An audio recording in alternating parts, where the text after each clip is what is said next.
So today I'm really focusing on women and what happens when we ingest caffeine, because obviously caffeine is a substance that we have to detoxify out of the body. The liver has to clear the wastes from caffeine, and for women that can actually be much more challenging than men, and I'll explain why. So if we look at the half-life of caffeine, now the half-life of caffeine is how long it takes you to detoxify half of the caffeine that you've just ingested out of your body. And what's been found is that women detoxify caffeine much more slowly than men. Now, the other challenging thing is that the half-life of caffeine alters according to the time of a woman's cycle.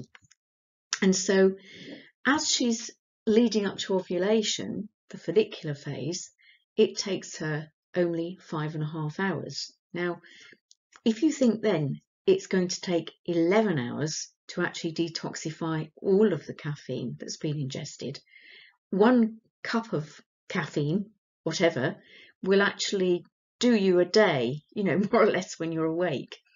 Then thinking about leading up to menstruation, which is the second half of the cycle, the luteal phase, it actually can take up to 7 hours. And so again, then you're looking at 14 hours to detoxify all of the caffeine that's been ingested in one hit.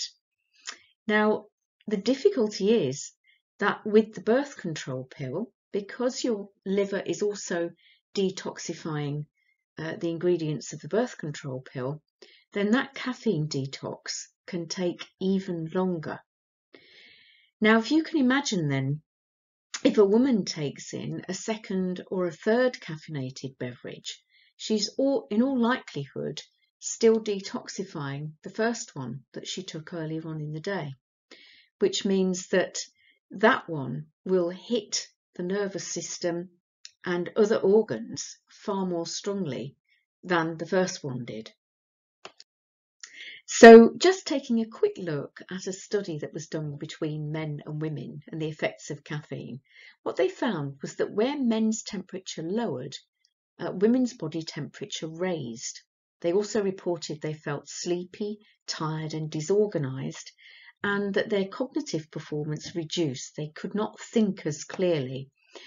And premenstrually, of course, all of that became a lot more challenging, because during your cycle, you're already that bit drier premenstrually, because your blood loss, your blood is about 55% water. So you've got some water loss there already.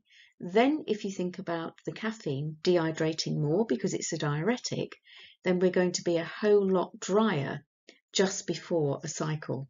So just to reminder for tomorrow, day 5 of caffeine, and I'm going to take a look at caffeine and weight. Okay,